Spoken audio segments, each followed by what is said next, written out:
Today we're gonna talk about water cooling, and when we say water cooling, custom loops. A lot of times people start looking at AIOs and try to say those are custom loops. No, they're not.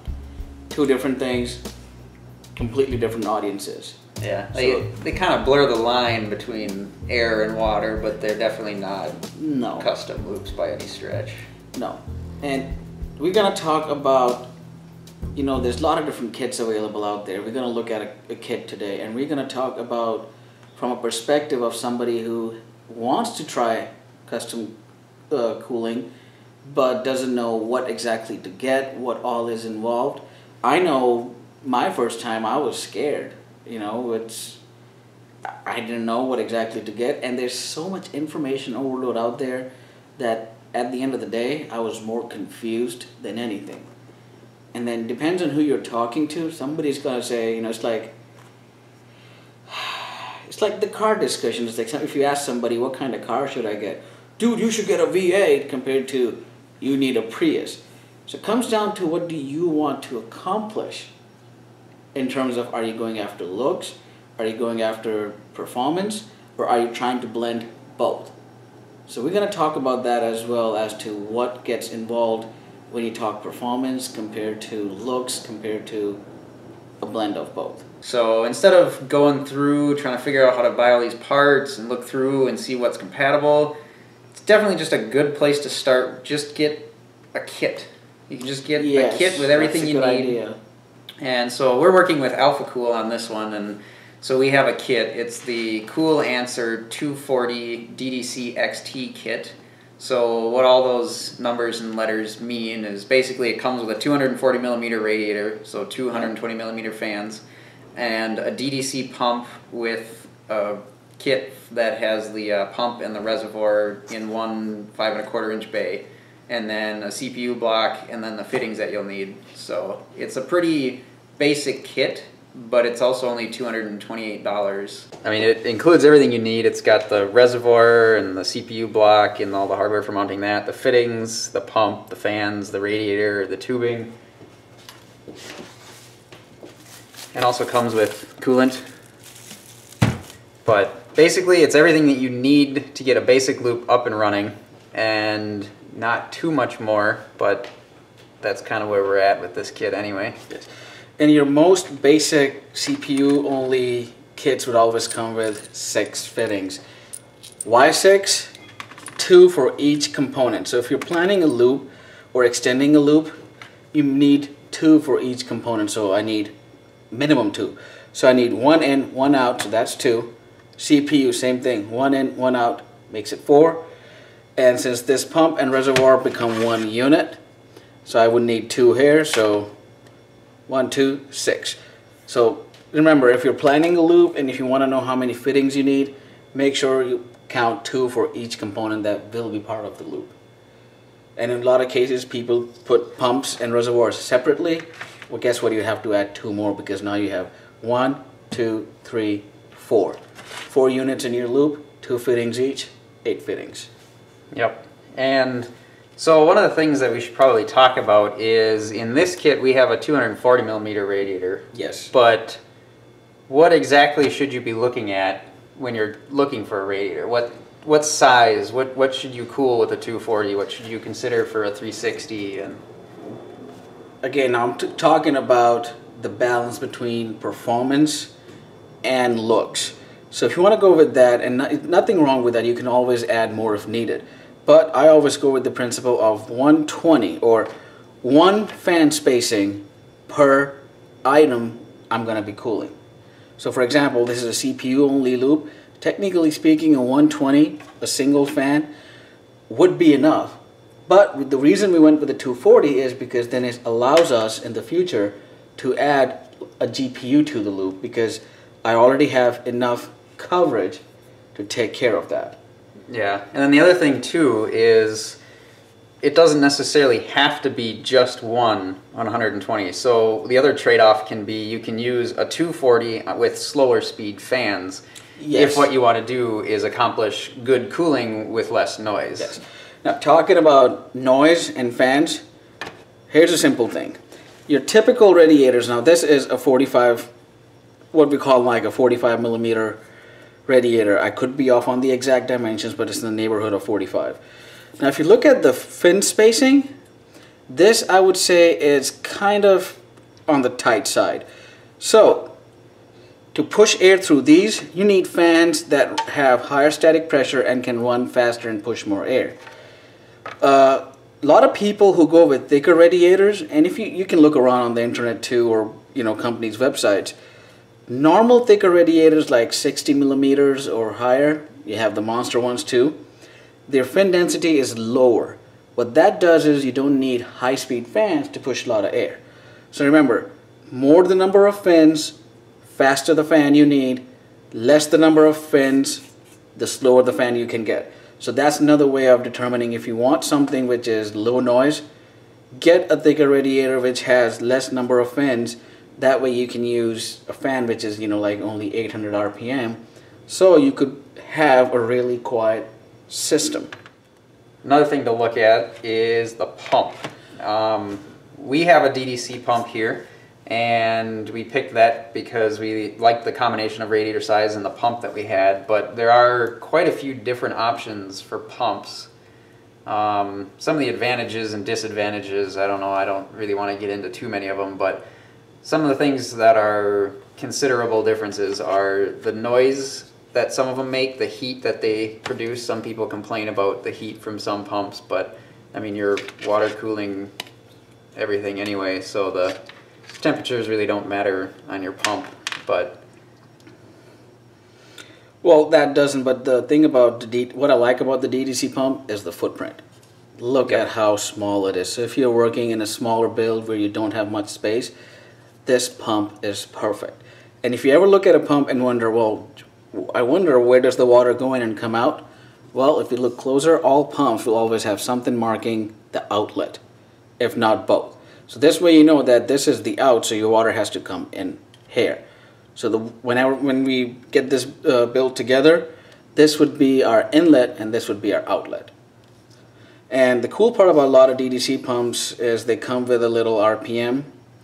Well, actually, almost all pumps come with a little RPM cable, so you can hook it up to a fan controller or a motherboard header just to track how fast or slow your pump is going. Yeah, you can't control it with that one. You have to have a PWM pump in order to control it, but it's nice to be able to get a reading, because then you can keep an eye on, if something's going wrong, the RPM that the pump is running at can probably tell you, if your pump is failing, it'll probably start letting you know. Yes. Other thing I would mention is almost all pumps, when you buy a pump, they would come with their standard top. So this is the stock top. The minute you take this top off to put a different top on to improve the performance or anything else, remember, you will be voiding your warranty. So if you don't want to, if you're worried about voiding warranties on your pump because it is a sensitive electronic, it has electronics in it, and if you don't tighten up the new top tightly, you could, or if you over tighten it, you could strip the top, strip the threads, or you can cause an internal leak that would literally smoke it. So moving on, let's quickly talk about reservoirs. So your typical water cooling custom builds have mainly two types of reservoirs. You got your bay reservoirs, so this is a single bay reservoir. You can also get a double bay, so it's like, technically two of these.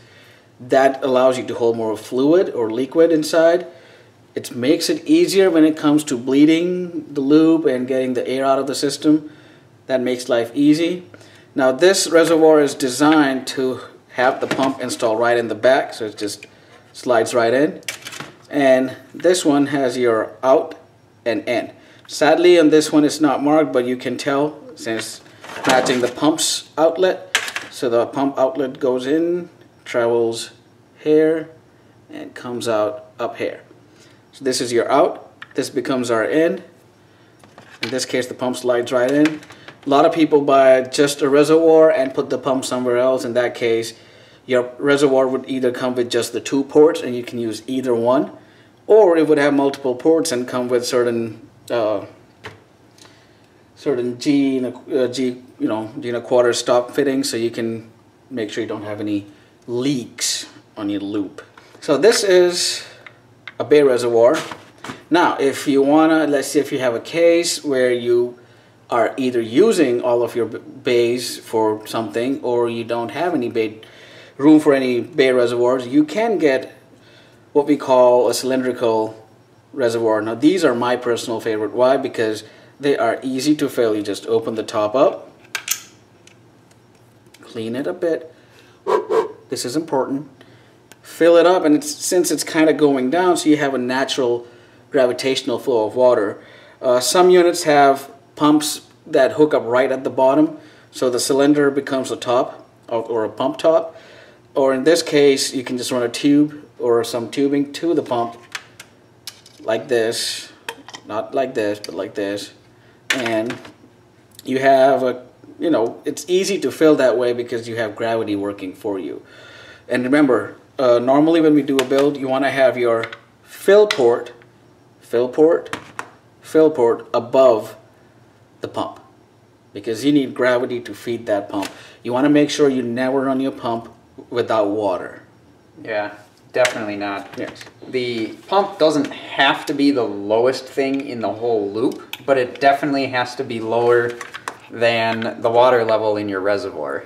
Because if you don't, then you're going to run into issues where the pump is trying to suck air instead of getting water, and then you'll probably end up burning your pump out pretty quick. Yeah. And if any of you are wondering, what is this? Is this for just looks? This little piece right here, and even in this reservoir here, I don't know if you guys can notice, but it has some plastic little inside built-in covers to make sure to direct the flow of water. What this does is it makes sure that when your pump is taking water in or when the water is coming out, you're not creating a vortex. You're not making a big mess inside. So it makes sure it looks smooth. You want to make sure your flow in the reservoir looks smooth and not making too much water noise. Yeah, because you don't want any air getting into the port that your pump is pulling from, because then you'll have the same sort of an issue. The pump just doesn't really work as well and doesn't move as much water, and you don't have as much pressure, and just all kinds of not so fun things start to happen. Yeah. So obviously, you know, this is the CPU block part of the kit, and this one is a copper base, and it has the two inlet outlet ports right on top there. They're labeled for you so you know which one goes where, so just keep that in mind when you're planning out the direction of your loop. But do pay attention to where those are. Some of them are on the sides. They're not always on the top only. I mean, some of them, I think, like the Apogee, which is a Swiftech brand, has them on the sides, and that might just be something that would need to be considered in your build. So take into consideration what kind of hardware you have and where your ports need to be. But when you're picking water blocks for your CPU, it's really not that important which brand, which style, what kind. Get what you like, what fits in your budget, what you like to look at, because quite honestly, although there are differences in temperatures, they're not that big. No. So I don't think that you really need to worry too much about that. No, and plus, remember, it's you who has to live with the choice. You know, you are the one who has to look at it every day, not somebody online who doesn't like you because, oh, you didn't spend the $10 extra to get the expensive block. No. If you're on a budget, if you see something you like, and go for it. And one thing I would like to mention about water blocks. Now, almost all water blocks on the market have a very common design. You got your base plate. This is copper. We have a little protective piece of plastic on it. We're not going to take it off yet. We'll leave it there, so we don't want to scratch it. So when you're working with your build, don't take it off till you're ready to mount it. This way you can test fit on top of whatever. You're not going to scratch the copper plate. And as Chris mentioned, you got your inlet and outlet. Make sure you align them in a way that will work better for you, the way you want the tubing to go. It doesn't matter which direction the in out is, so you could have the in on the top or bottom side, left, right, upside down. So that doesn't matter. Go again, like Chris said, go with what works for you. Forget about, you know, everything. Just look at what suits your price, your budget, And remember, you can always upgrade any of this. So if you don't like something, fine, get something else. But go for something you want to look at, something that would work with your build. If it's a design-based issue, there's a lot of different designs out. So go with something that will blend and work with your build. Yeah, because at the end of the day, a half a degree, even a degree, really isn't going to matter unless you're doing some, high overclocking, and then it might come into play. Yeah, it might. Yeah, you might not be able to. For an everyday computer or a gaming computer that you're going to be using on a daily basis, it's not going to matter one degree one way or the other. Fittings. So let's talk about fittings. What you need, what you don't need. What we have right here, these are known as compression fittings. So the way they work is they have a compression collar right here and a barb right there. So perfect example, I got my CPU block. So I'm going to screw this in. Now almost, if you buy a fitting from any water cooling website like Aqua Tuning or anybody else, almost make sure they are G1/4 fittings, because nothing else will fit. So don't go to your local Home Depot or your store and buy fittings there because it says 1/4 on it. No, you don't want that. Again, hand tighten them. Don't over tighten. Don't go crazy. You don't need any pliers. It even says right there, you don't need anything special. Hand tighten, again, these are just, I'm going till I can feel that they're tight enough. And once that is done, I will just slide, before I slide my tube on, I will slide this collar onto the tube. We will talk about that and show you how to do that later. Once that is done, the fitting goes on, and the collar, the compression collar, makes sure it is held better. And if you notice, it helps make a nice tight seal around the tubing so you don't have leaks. Again, you don't need any special tools to tighten anything. You don't need to over tighten anything. Your hands are just fine. Yep. And the second style fittings that people used to use back in the day, which you barely see people use nowadays, are good old barbs. So they are nothing, you just simple, you just screw them in. Again, I'm hand tightening. And with these, you just slide the tubing on. One word of caution with these is, since there's no compression ring or anything to make sure the tubing doesn't slide off, it is recommended that either you use some kind of zip ties, they sell special clamps, beautiful looking clamps, or even you can go to your hardware store and just get some hose clamps and use those if you want to go for a heavy, bulky industrial look. I've used those in the past and they work perfect. So you just want to make sure your tubing is secure. One thing I would mention about fittings is a lot of times the fittings that come in a kit are the basic versions. A lot of times people don't like them, so feel free to grab fittings that you want that would, just like again like the CPU block, get something that you want to look at, get something that works for you. And another question while we're talking about the fittings is tubing size. I've had a lot of people, even me including me, used to ask, what size tubing do I need? I remember I've been told, oh, you need a minimum of, 1/2 inch by 3/4. Well, let me tell you something. No matter what size tubing you get, you are limited by this. This is the maximum flow. This is what determines your flow. So you're stuck with a G1/4, which comes out to about 11.8 millimeters wide. It's not going to matter that much because this is what's going to control your flow. And temperature-wise, I've used different kinds of tubing. Honestly, there's not a measurable difference in tubing. Some people use bigger tubing when they're using different kind of coolants, fluids, so they need more area to make sure it flows better. That is perfectly fine. But again, if you're a beginner, just get something, again, a color that you like.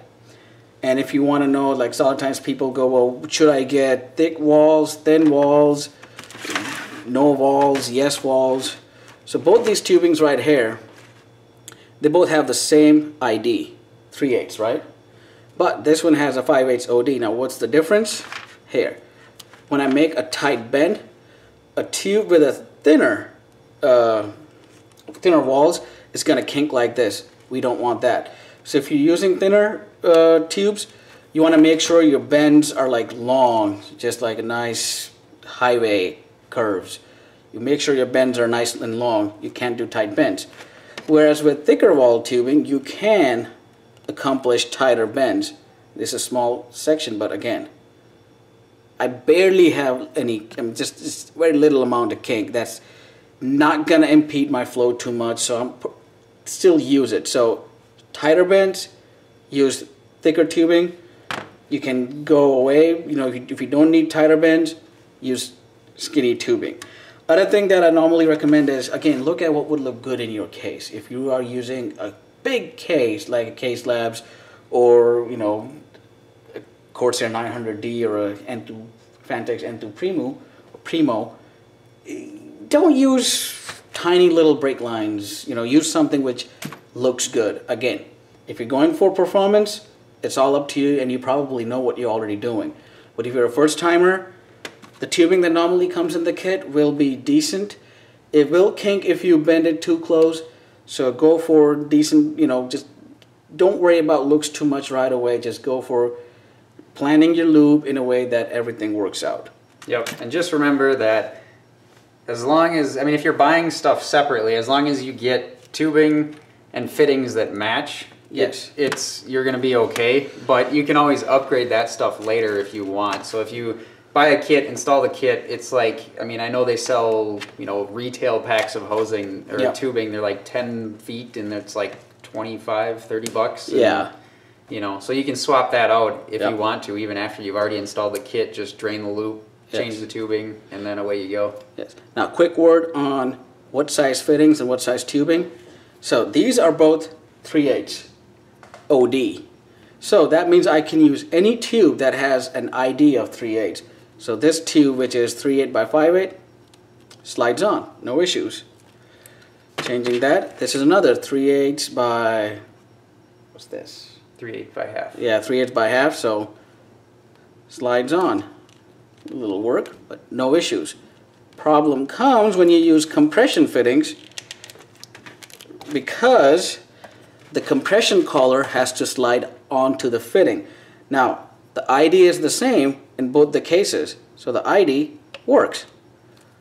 You just gotta work hard, get it in, it's in, but I can't slide the collar because it's not the same OD as the fitting. So that when you're buying compression fittings, you gotta make sure you look at the ID and the OD, and it should match the ID and the OD of the fitting, of the tubing. So we're using this tube. I slide my compression collar, slide, so there's that. Tubing goes on, collar goes on, and I tighten that, and boom, done. This is a quick on making sure you buy the right size fittings and the right size tubing. So with the kit that we have, they send with this coolant that they call Cape Kelvin Catcher. And it's a premixed coolant, so basically it's a liquid with biocide in it. So biocide is just there to make sure that nothing starts growing inside of your loop in terms of like algae and scum buildup and that kind of stuff. But there's a lot of different ways you can go for liquid. I mean, you can get this, which is basically just a clear premixed liquid. You can get, like, this is an old from Bill's Archives, UV, kind of a greenish liquid, and premixed, I think this one is a white opaque liquid, and then there's also just good old distilled water. Which is our favorite, I would say. Yeah, that's what I usually go with. I actually haven't run, I won't lie, anything other than distilled water. And then you can also use dyes with distilled water and different mix-ins. And when you use distilled water, one thing that you will want to do is something to kind of control the buildup of any of that algae or scum or any of that kind of stuff. So there's a couple of different products. Basically, it's copper sulfate, which is like PT nuke or, you know, some sort of a biocide, or some people also go with silver kill coils, which work just as well. So are bacteria like vampires? Do we need silver? Silver steaks. Will garlic work too? Actually, you know, interestingly enough, I think Primo Chill makes a silver bullet. Monsoon makes a silver bullet. It's just kind of nice. It's just a G-quarter plug with a little piece of silver on it, and you just stick that in your loop. But now you have to, like, a lot of times with water cooling, concern is, what if I have a leak and something goes bad? You have to keep this in mind. On a clean loop, distilled water does not conduct. So, if you make a tiny spill, don't get scared. Grab your paper towels and just gently turn your system off, gently wipe, just soak it away. But distilled water does not conduct, so you're fine there, but you have to make sure your loop is clean. I know a lot of other aftermarket fluids claim to be non-conductive, but you have to keep this in mind, just like distilled water. As time goes by, impurities will come in. You can never get your radiators like 100% disinfected and cleaned. So even the non-conductive fluids will become conductive at some point. So if you don't have any of these fluids available, don't worry about it, just get distilled water. Other advice I would give regarding using distilled water or with dyes or any off-the-market fluid is anytime you're using any fluid with some kind of colors or anything other than water in it, it's going to cause some buildup, especially dyes. These are permanent dyes. They will stain your block. So if you're concerned about, I want the inside of my block to look shiny, just run water, nothing else. Yep, and then you also always have the option, you don't have to get blue dye. You can also just get blue tubing and run a colored tubing instead. So, that's what I did. I just kind of ran white tubing and distilled water, because then the only place you see it is in the reservoir. So, yes. And it is important, though, real quick, that you get distilled water. Yes. Do not use tap water, because there are a lot of other things in tap water, minerals and all that kind of stuff, that will cause problems. Yes. And so definitely get distilled water as opposed to using tap water. Yeah. And water also gives you the best performance when it comes to taking the heat away from the blocks. If you have any concerns about that or doubts about it, just remember, nuclear plants, to store their spent nuclear fuel rods, they just leave them in water. So yeah, if they use it for keeping those damn rods cool, I think you can use this for keeping your CPU or any other thing cool.